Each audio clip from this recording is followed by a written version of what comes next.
my 5 years teaching my doodle art and design classes, I have found that while kids love to make art, they love to make things that they can play with. Basically making their own toys.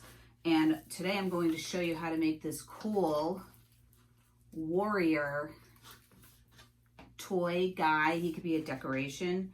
I got this idea when I was thinking about people who were paralyzed and how it would be so cool if you could pop them into like a set of legs that would work. And I actually discovered that they're doing that.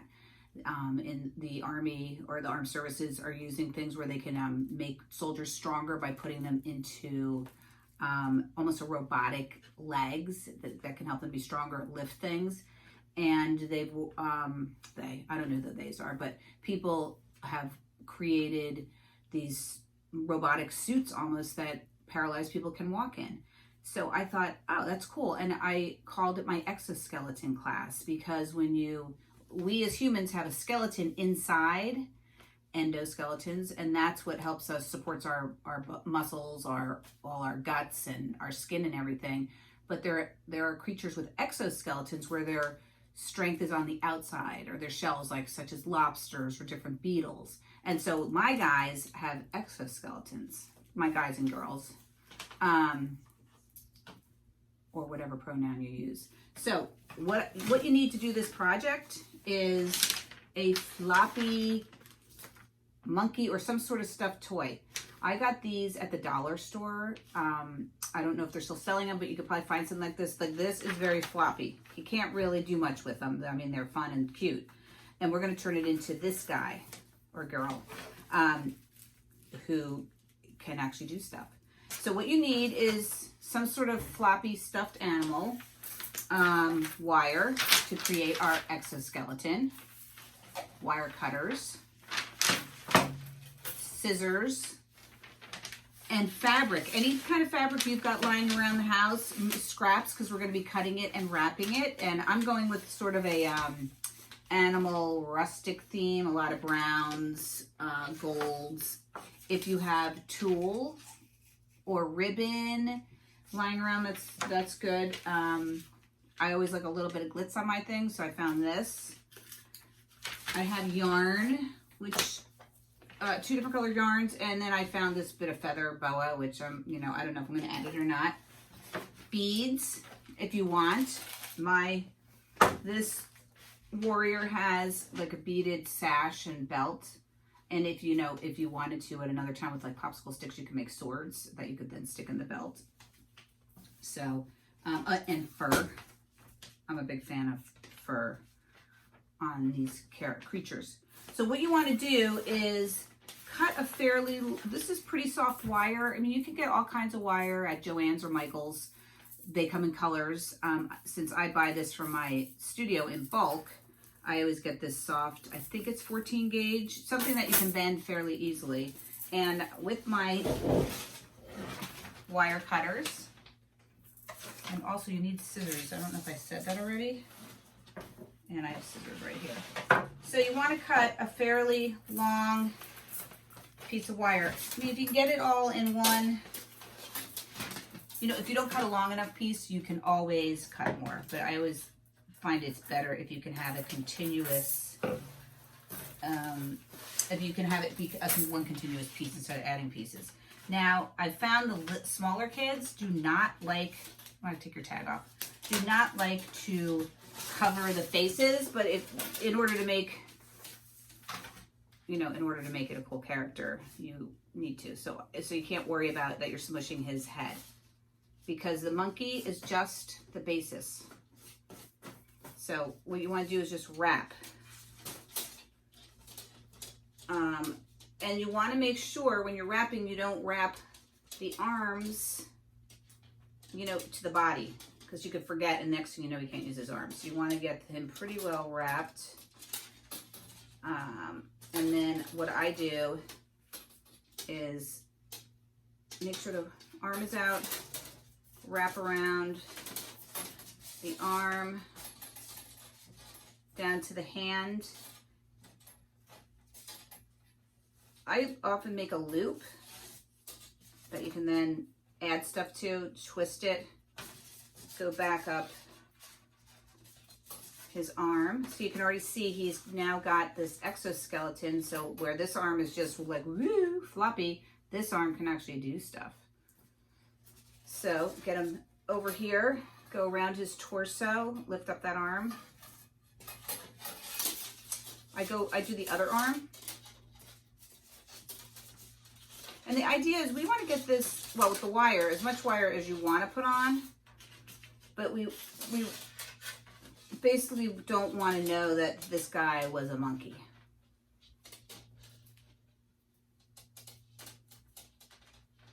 And twist his little hand in there.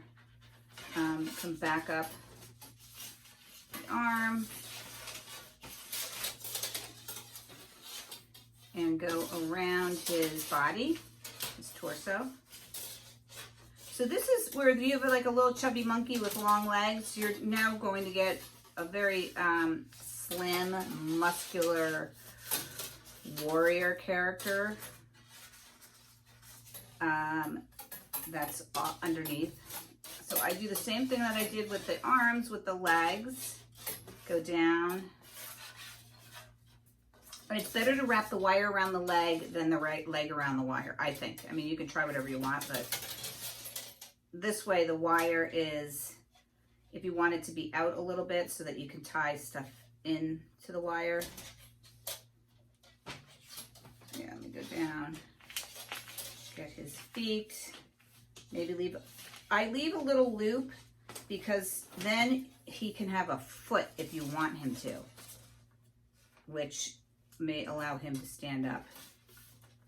So that's why I like that loop there. Then you wrap back up. And as it, yeah, and then maybe around his torso a little bit again. You can also diaper him, where you go down between the legs. That's what I call the diapering method. And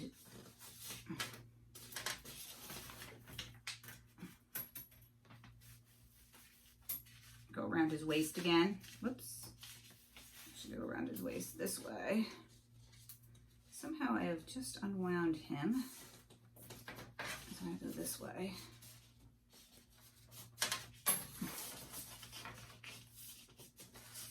Get that leg nice and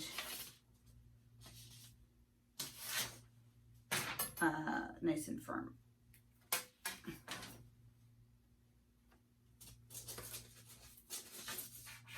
And don't forget the loop again for his foot. So I turn his foot into part of the leg and then just make a foot out of the wire.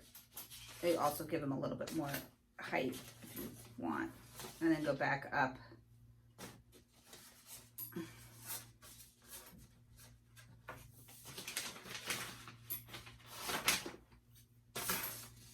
So I would say I cut probably 10 feet of wire to do this.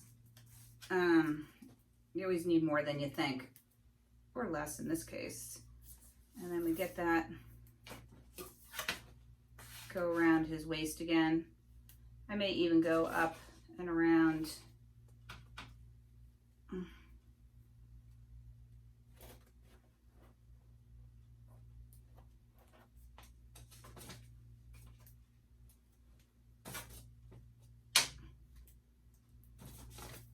There we go. Just wrap them, cut whatever's extra, or you could keep wrapping. I'd probably cut it. You want them to be able to have some flexibility. Stick the wire in here, and then so see. Let's see if this guy. Look at that. He can stand. We've gone from this to this. So that's pretty cool. And then from here, you want to start wrapping. I started like this guy just with yarn, zipping around. So I would start, I'm going to start with the thinner yarn or the thicker yarn. thicker yarn will probably make him a little bit fat. So what I would do is just maybe tie around his neck in a little knot.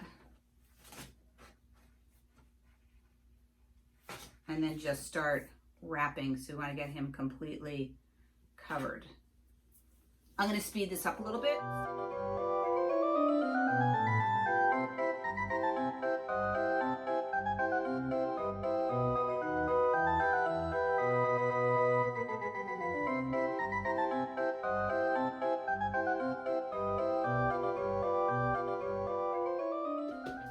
So I've got this guy pretty much wrapped. I've left like his head a little bit. I was going to get some fabric over it. I'm just going to tie up, probably just wrap his feet a little bit. And maybe, actually I'll just get over to this foot since I realized I've left this guy. You know, you could bend, if his arms get in the way, you could just bend him up and get over.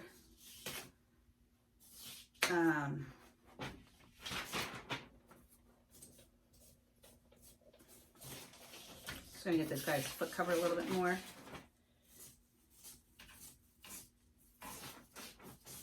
So then you can just cut this off, tie it up. I'm just gonna tie it right onto his foot, wherever you can make a knot so it doesn't unravel. And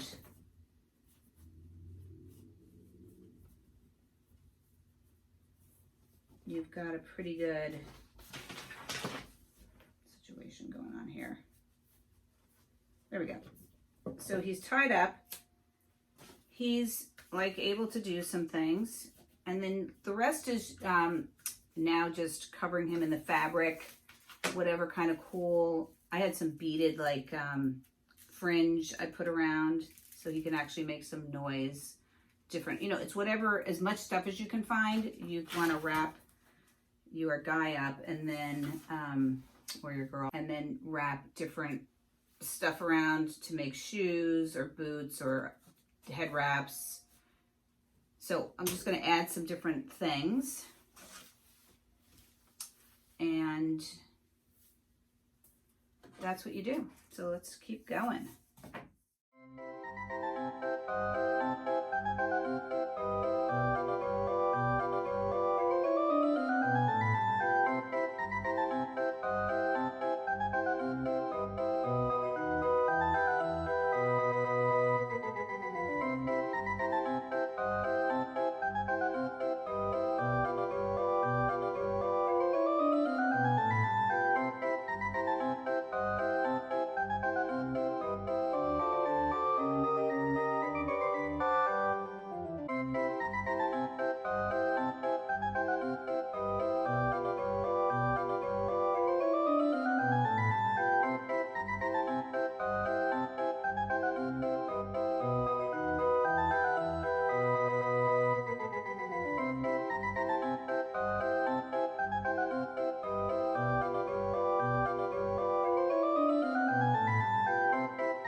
got our warrior. Pretty cool, huh? With his sash. So this allows for a kid to learn about science because of the aspect of the exoskeleton, taking something that is floppy and turning it into something that has substance that can support itself. And it's a great project for using scraps of stuff, allowing kids to work with color and what goes together and what doesn't, or just putting stuff together and hoping for, you know, a cool look. So it just is a great little project and toy. And thank you for joining me, and I hope you enjoy making your exoskeleton warrior. Thanks.